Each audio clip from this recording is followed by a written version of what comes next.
শ্ৰী সমষ্টিৰ সকলোকে কাৰ্ডন নমস্কাৰ জোহাৰ জুঠাই ৰাজিৰাও সাগাংটাও হা বাই লাংমাই লাম দাইখকে কিমলাডু অদেহে দিনী নিচিলি গেজেৰ হা টাং চপাহি আনি চামজাও মা কাছাও মা নিচিনে লীলাডু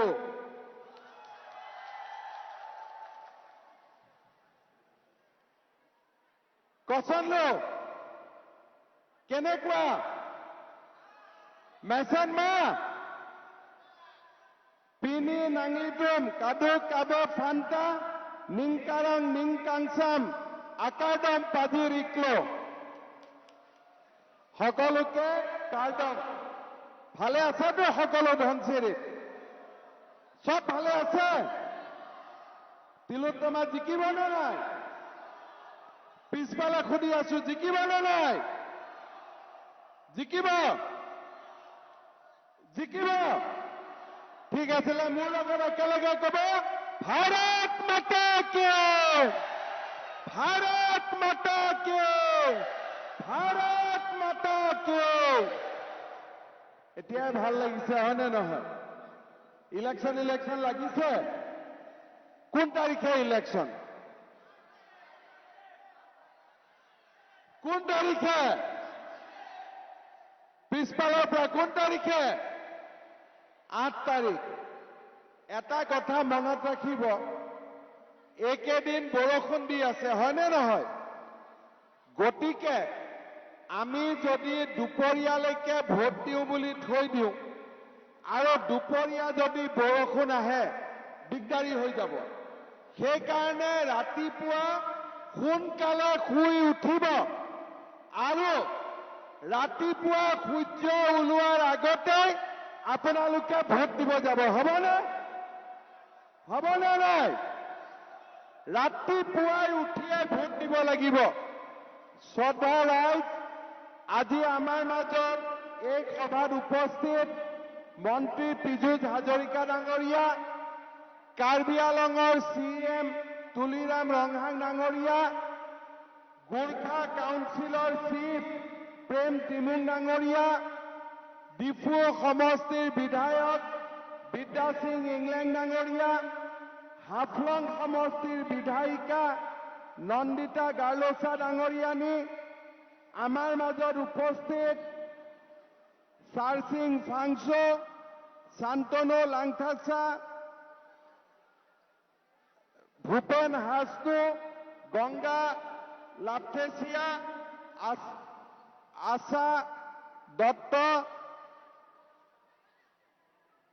মূৰ্তি তাঁতী সাইমন ফাংচু পবিত্ৰ নুনিসা চাইথাং কুকি বিনোদ বাগলাৰী মুক্তেশ্বৰ কেম্প্ৰাই কুলিন হাজনো বিদেশ হুচাই অমিত কেম্প্ৰাই বিধায়ক গণেশ লিম্বু আৰু IK সংবিজিতকে আদি কৰি মঞ্চত উপস্থিত বিশিষ্ট ব্যক্তিসকল আৰু আমাৰ দলৰ প্ৰাৰ্থী শ্ৰীমতী তিলোত্তমা হাজনো ডাঙৰীয়ানী আৰু আমাৰ ধনচিৰিবাসী ৰাইজ আইসকল আৰু যুৱক যুৱতী বন্ধু বান্ধৱীসকল পোনপ্ৰথমে মই আপোনালোক সকলোকে নমস্কাৰ জনাইছো কাৰ্ডন জনাইছো জোহাৰ জনাইছো জুঠাই জনাইছো আমাৰ গোৰ্খা ভাই ভনীসকলকো নমস্কাৰ জনাইছো আমাৰ বঙালী ভাষী অসমীয়া ভাষী ৰাইজসকলকো মোৰ প্ৰণাম জনাইছো শ্ৰদ্ধাৰ ৰাইজ আজি আপোনালোকে জানে যে অহা 8 তাৰিখে আমাৰ কাৰ্বি আংলঙৰ অট'নমাছ কাউন্সিলৰ ইলেকশ্যন হ'ব দিল্লীত আজি আমাৰ বিজেপি চৰকাৰ দিছপুৰত আমাৰ বিজেপি চৰকাৰ আৰু ডিফুটো আমাক কি চৰকাৰ লাগে বিজেপি চৰকাৰ আমাক ডিফুটো লাগে আজি আপোনালোকে চাওক এখন ৰেল যদি এটা ইঞ্জিনে চলাই 100 স্পিডত চলিব কিন্তু যদি তিনটা ইঞ্জিনে চলাই 300 স্পিডত চলিব আজি দিল্লীতো বিজেপি, দিছপুৰতো বিজেপি আৰু ডিফুতো বিজেপি, মানে তিনিটা ইঞ্জিন এখন ৰেলগাড়ীৰ লগত চলিব। ডিফু আৰু কাৰ্বি আলঙৰ ডেভেলপমেণ্ট সবচে ওপৰত হ'ব, সবচে বেছি হ'ব। সেইটোৱে হৈছে আমাৰ ইচ্ছা আৰু সেইকাৰণে ৰাইজক মই অনুৰোধ কৰিম সকলোৱে যাতে পদুম ফুলৰ ছবিত বিজেপি দলক ভোট দি জয়যুক্ত কৰে। শ্ৰদ্ধাৰ ৰাইজ, ভাৰতীয় জনতা পাৰ্টিৰ চৰকাৰখনে আজি অসমৰ শান্তি আৰু উন্নয়নৰ ওপৰত আটাইতকৈ গুৰুত্ব দিছে। কেইটামান দিন আগতে প্ৰধানমন্ত্ৰী নৰেন্দ্ৰ মোদী আৰু গৃহমন্ত্ৰী অমিত শ্বাহ ডাঙৰীয়াৰ নেতৃত্বত কাৰ্বি শান্তি চুক্তি স্বাক্ষৰিত হৈছিল আৰু তাৰ পিছত আমাৰ DLNA সকলৰত আজি আমাৰ কাৰ্বি আলং জিলাই হওক বা সমগ্ৰ আপোনালোকে আজি এই ধনচিৰি মিটিঙতে চাওক, আমাৰ ইয়াত ডিমাচা ৰাইজো উপস্থিত আছে, কাৰ্বি ৰাইজো উপস্থিত আছে, গোৰ্খা ৰাইজো উপস্থিত আছে, আদিবাসী ৰাইজো উপস্থিত আছে, অসমীয়া ভাষী ৰাইজো উপস্থিত আছে, বঙালী ভাষী ৰাইজো উপস্থিত আছে। আজি কাৰ্বি আলঙত সকলো জাতি জনগোষ্ঠীৰ লোক একেলগে আৰু শান্তি আৰু সমন্বয়ৰ মাজেৰে বাস কৰিছে আৰু কেৱল মাত্ৰ বিজেপি চৰকাৰৰ কাৰণে আজি এনেকুৱা এটা সুন্দৰ পৰিৱেশ এটা আমি লাভ কৰিছো। আগতে কি আছিলে, আজি বোলে বন্ধ, কালি বোলে ধৰ্ণা, কালি বোলে পিকেটিং, কিন্তু আজি আমাৰ কাৰ্বি আলঙত সবচে শান্তিৰ আজি এটা পৰিৱেশ হৈছে। আজি কাৰ্বি আলং জিলাত চাৰিওফালে উন্নতি হৈছে। আজি ডিফুতে হওক, কাৰ্বি আলঙতে হওক, মেডিকেল কলেজ হৈছে, কেন্সাৰ হস্পিটাল হৈছে। আজি আমাৰ ইয়াতে ৰাস্তা ঘাটৰ উন্নতি হৈছে, BEd কলেজ হৈছে, ল কলেজ হৈছে। এতিয়া আমি কাৰ্বি আলঙত এগ্ৰিকালচাৰ কলেজ, ভেটেনাৰী কলেজো আমি স্থাপন কৰিবৰ বাবে আমি সিদ্ধান্ত লৈছো। শ্ৰদ্ধাৰ ৰাইজ, আমাৰ কাৰ্বি আলঙৰ ডিমাচা কাৰ্বি আৰু আন জনজাতিৰ লোকসকলে ইউনিভাৰ্চিটিত পঢ়িবৰ কাৰণে হয় গুৱাহাটীত যাব লাগে, নহলে যোৰহাটত যাব লাগে, নহলে ডিব্ৰুগড়ত যাব লাগে। এতিয়া আমি সিদ্ধান্ত লৈছো যে কাৰ্বি আলঙতে আমি এখন ষ্টেট ইউনিভাৰ্চিটি আমি খুলিম, যাতে ইয়াৰ ল'ৰা ছোৱালী ক'তো পঢ়িব যাব নালাগে, আমি ইয়াতে যাতে পঢ়িব পাৰো। MA, MCom, MSc আমি যাতে কাৰ্বি আলঙতে পঢ়িব পাৰো আৰু কাৰ্বি আলঙৰ পৰা আমি যাতে বাহিৰত যাব নালাগে। শ্ৰদ্ধাৰ ৰাইজ, আমাৰ ধনচিৰি সমষ্টিটো অসম নাগালেণ্ডৰ বৰ্ডাৰত আছে। অসম আৰু নাগালেণ্ডৰ সীমাত থকা বাবে আমাৰ ধনচিৰি বহুখিনি সমস্যা আছে। বিশেষকৈ ধনচিৰি নদীৰ গৰাখহনীয়া আমাৰ বাবে এটা ডাঙৰ সমস্যা। আপোনালোকক আমি কথা দিছো যে আমি ধনচিৰি নদীৰ গৰাখহনীয়াৰ পৰা ৰাইজক ৰক্ষা কৰিবৰ বাবে আমি কাম কৰিম, আমি চেষ্টা কৰিম। শ্ৰদ্ধাৰ ৰাইজ, আমাৰ DLNA ল'ৰাসকলেই হওক, কাৰ্বি আলঙৰ CM তুলিৰাম ৰংহাঙেই হওক, মোক ডেইলি কৈ আছে যে ডিফুৰ পৰা ধনচিৰি হৈ তিলুৱা বস্তিলৈকে 37 কিলোমিটাৰ ৰাস্তা ধুনীয়াকৈ বনাই দিব লাগে। লাগে নেকি? লাগে নে নালাগে? ইমান লাহেকৈ কৈছে নালাগে নেকি? লাগে নে নালাগে? এতিয়া আমি এই ইলেকশ্যন হৈ যোৱাৰ পিছতেই একদিন মই ইয়াতে আহি ডিফু ধনচিৰি টু তিলুৱা বস্তি 37 কিলোমিটাৰ ৰাস্তাৰ কাম আৰম্ভ কৰি দিম। কিন্তু এটা কণ্ডিশ্যন আছে, যেতিয়া ৰাস্তাৰ আমি মিটিং পাতিব আহিম, ধনচিৰি ৰাইজে কিন্তু আমাক খানা খুৱাব লাগিব। খুৱাব নে নাই? কি আইটেম থাকিব? প্ৰথমতে আহি পোৱাৰ লগে লগে আমাৰ গোৰ্খা লোকসকলে কি খুৱাব লাগিব? চেল পিঠা খুৱাব লাগিব। হ'ব? আমাৰ ডিমাচা কাৰ্বি লোকসকলে ধুনীয়াকৈ গাহৰি খুৱাব লাগিব। 2 পিচ। হ'ব? কাৰ্বি ভাষাত গাহৰিটো কি কয়? ফাকে। ফাকো। আৰু ডিমাচাত কি হ'ব? অনহাই। ফাকো আৰু অনহাই। হ'ব? আৰু গোৰ্খাবিলাকে খাচীও খুৱাব লাগিব। খাচী ভাল বনায়। আৰু আমাৰ বঙালী লোকসকলে চুটকি মাছ খুৱাব লাগিব। হ'ব? আৰু আমাৰ অসমীয়াসকলে কি খুৱাব লাগিব? জহা চাউলৰ ভাত খুৱাব লাগিব। হ'ব? হ'বনে নাই? আৰু অকল মুখ খোৱালে নহ'ব, আমি চবেই খাব লাগিব। হয়নে নহয়? আৰু সকলোৱে মিলি আমি ৰাইজৰ কাৰণে কাম কৰিব লাগিব। ৰাইজে মোক আৰু এটা কথা কৈ আছে যে আমাৰ ইয়াতে বহুত মানুহৰ মাটি বাৰীৰ সমস্যা আছে। হয় নেকি? যে মোক তিলোত্তমাই লিখি দিছে, বিদ্যা সিং ইংলেণ্ড ডাঙৰীয়াই কৈছে যে আমাৰ ইয়াতে সকলো মানুহৰে মাটি বাৰীৰ সমস্যা আছে। আমি সেই সমস্যা সমাধান কৰাৰ কাৰণে লাহে লাহে কাৰ্বি আংলং জিলাৰ ভিতৰত ধনচিৰিত আমি এটা মহকুমা স্থাপন কৰিব লাগিব। সিভিল সাব ডিভিজন এটা আমি স্থাপন কৰিব লাগিব। যেতিয়া আমাৰ ইয়াতে SDO বহিব, সব মাটি বাৰীৰ কাম ধুনীয়াকৈ হৈ গৈ থাকিব। হয়নে নহয়? গতিকে আৰু এটা মোক ধনচিৰি ৰাইজে কৈছে যে ইয়াত বোলে ইলেক্ট্ৰিচিটিটো ইমান ভাল নহয়। হয় নেকি?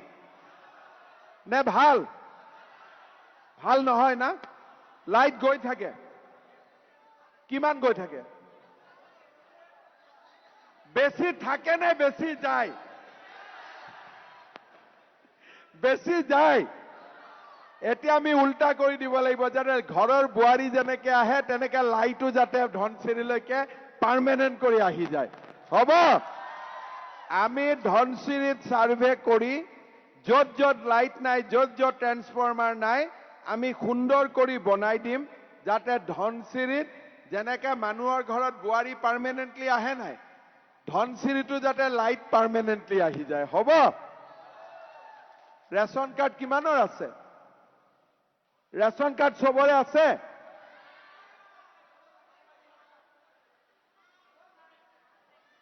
আছে নে নাই? আৰু অৰুণোদয় কিমানৰ আছে? অৰুণোদয় কিমানৰ আছে? আৰে কাবাৰটো থাকিব। কিছুমানৰটো আছে। কিমান আছে ইয়াতে অৰুণোদয়? 40%। 60% নাই। ধনচিৰিৰ ভোট কিমান আছে? তিলোত্তমা, ধনচিৰিত ভোট টোটেল কিমান?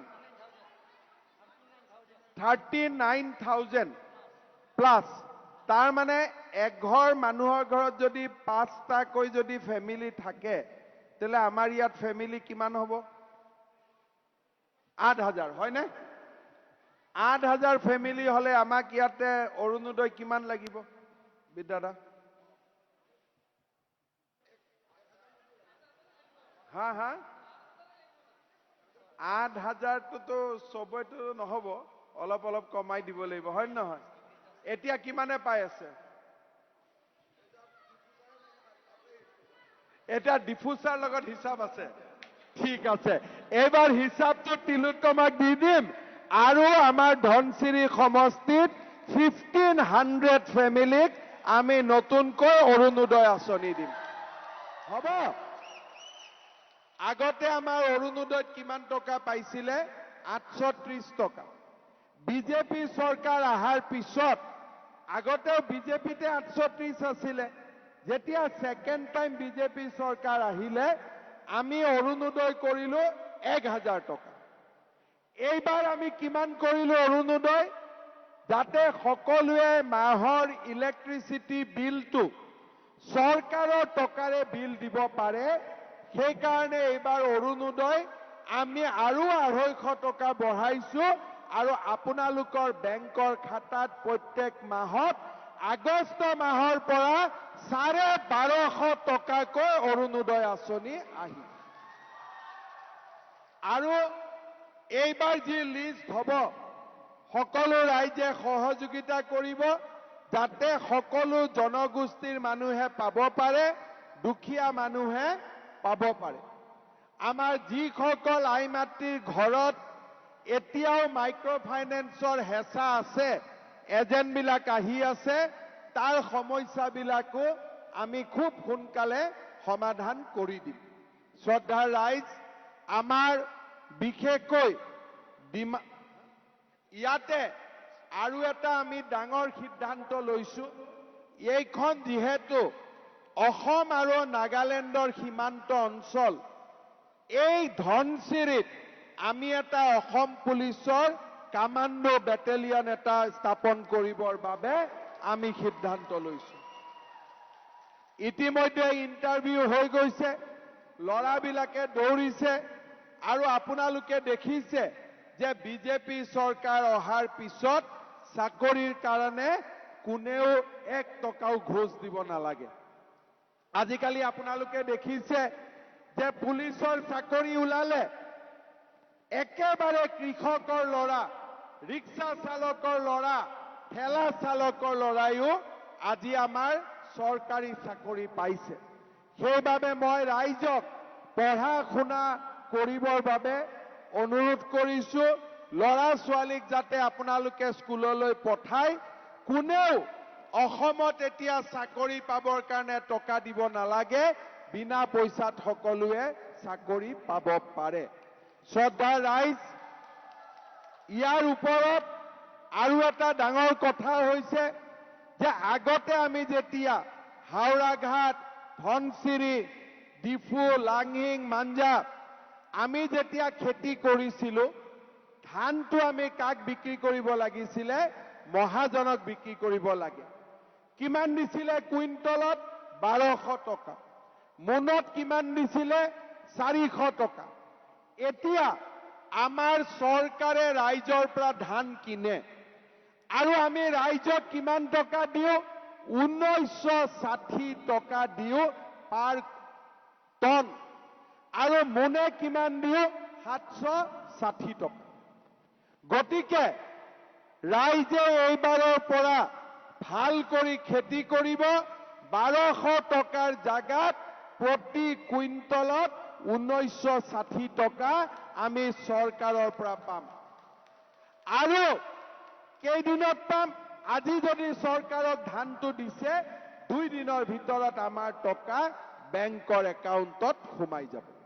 সেইকাৰণে ৰাইজ, এতিয়া আমাৰ খেতি বাতি কৰিব লাগে, পঢ়া শুনা কৰিব লাগে। এতিয়া আমাৰ উগ্ৰপন্থীৰ সমস্যাও সমাধান হৈছে। কাৰ্বি আলঙত আন্দোলনো নাই, কাৰ্বি আলঙত পিকেটিঙো নাই, কাৰ্বি আলঙত ধৰ্ণাও নাই, কাৰ্বি আলঙত ধৰ্মঘটো নাই। কাৰ্বি আলঙত ডিমাচাই হওক, কাৰ্বিয়ে হওক, গোৰ্খাই হওক, বঙালী ভাষীয়ে হওক, হিন্দী ভাষীয়ে হওক, আদিবাসীয়ে হওক, কুকিয়ে হওক, অসমীয়া ভাষীয়ে হওক, আজি আমি সকলোৱে ইয়াতে মিলি জুলি থাকিব পাৰো। আজি তুলিৰাম ৰংহাং ডাঙৰীয়াৰ নেতৃত্বত কাৰ্বি আলঙত ইমান কাম হৈছে যে এতিয়া মানুহে ডিফুত আহিলে কয় যে কেনেকে বদলি গ'ল। এতিয়া ডিব্ৰুগড়, তিনচুকীয়াতো ইমান ফেচিলিটি নাই যিমান ফেচিলিটি এতিয়া ডিফুত আছে। লাহে লাহে কাম কৰি থাকিলে এই গোটেই ফেচিলিটিবিলাক আমাৰ ধনচিৰিলৈকেও আহি যাব আৰু আমাৰ ধনচিৰি সমষ্টিটো আগলৈকে গৈ থাকিব। শ্ৰদ্ধাৰ ৰাইজ, সেইবাবে মই আপোনালোকক অনুৰোধ কৰিম, আপোনালোকৰ যেন বহুমূলীয়া ভোটটো তিলোত্তমা হাচনুক দি আপোনালোকে যাতে বিজয়ী কৰে। আপোনালোকে ডাঙৰ হাত চাপৰি বজাই দিয়ক। তিলোত্তমা হাচনু, তিলোত্তমা হাচনু, তুলিৰাম ৰংহাং, তুলিৰাম ৰংহাং, নৰেন্দ্ৰ মোদী, নৰেন্দ্ৰ মোদী ভাৰত মাতা কি শ্ৰদ্ধা ৰাইজ আকৌ এবাৰ কৈছো দেই পাহৰি নাযাব ইলেকশ্যনৰ দিনা কিন্তু ৰাতিপুৱাই শুই উঠিব লাগিব হ'ব বেছি আকৌ দেৰি কৰি থাকিলে লাষ্টত বৰষুণ আহি যাব ভোটেই দিব নোৱাৰি সেইকাৰণে ৰাতিপুৱাই আপোনালোকে উঠিব ভোটটো দিব কেই নম্বৰত ভোটটো আছে নহয় নম্বৰ বেলটত কেই নম্বৰত আছে নহব বেলটত কেই নম্বৰত আছে চেক কৰা নাই আচ্ছা 1 নম্বৰত আছে বোলে বিজেপি হয়নে তো বিজেপিৰ আমি ক'ত ভোট দিব লাগিব পদুম ফুলৰ মাজত ইমান দিনে আমি ক'ত ভোট দি আছো মেচিনত ভোট দিলে পদুমত টিপি দিব লাগে কিন্তু যেতিয়া কাগজত ভোট দিও তেতিয়া কেতিয়াবা লাইনৰ বাহিৰত ভোটটো গুচি যায় আৰু লাইনৰ বাহিৰত গলে ভোটটো কেনসেল হৈ যায় সেইকাৰণে মই যুৱ মৰ্চাৰ লৰাসকলক অনুৰোধ কৰিম যে আমি এটা দামী বেলট পেপাৰ এটা বনাই ল'ব লাগে তিলোত্তমা হাজনোৰ নামটো দি কাখত কেই নম্বৰত তিলোত্তমা হাজনো আছে লিখি পদুম ফুল দি এটা বেলট পেপাৰৰ স্যাম্পল এটা বনাই ল'ব লাগে আৰু ঘৰে ঘৰে গৈ আমি ট্ৰেইনিং কৰিব লাগে যাতে ভোটটো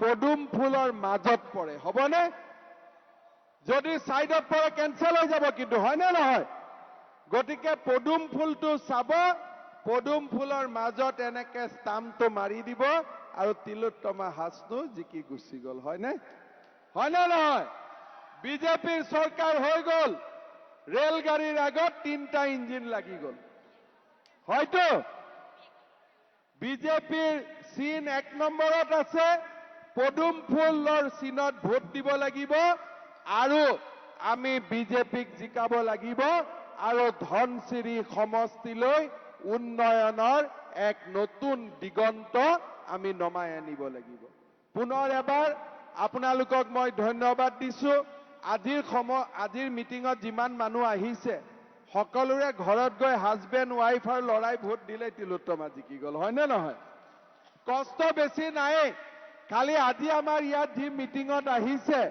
ঘৰত গৈ যাৰ আমাৰ ঘৰত যি মানুহ আছে তেওঁলোকে ভোট দি দিলে হৈ গল হয় না ইয়াতেতো হাতৰ কাম নাই এটো কাটা হাত হয়তো পৰি গল টৰ্চ লাইটৰটো বেটাৰিয়ে নাই হয় না নহয় ইয়াতে খালি পদুম ফুল আৰু পদুম ফুলে কাৰ্বি আলঙক আগুৱাই লৈ গৈ থাকিব ধনচিৰিক আগুৱাই লৈ গৈ থাকিব পুনৰ এবাৰ আপোনালোক সকলোকে ধন্যবাদ জনাই ভাৰতীয় জনতা পাৰ্টিক ভোট দিবলৈ অনুৰোধ জনাই মই মোৰ বক্তব্যৰ সামৰণি মাৰিছো মোৰ লগত আকৌ এবাৰ কব ভাৰত মাতা কি ভাৰত মাতা কি নৰেন্দ্ৰ মোদী জিন্দাবাদ নৰেন্দ্ৰ মোদী জিন্দাবাদ বহুত ধন্যবাদ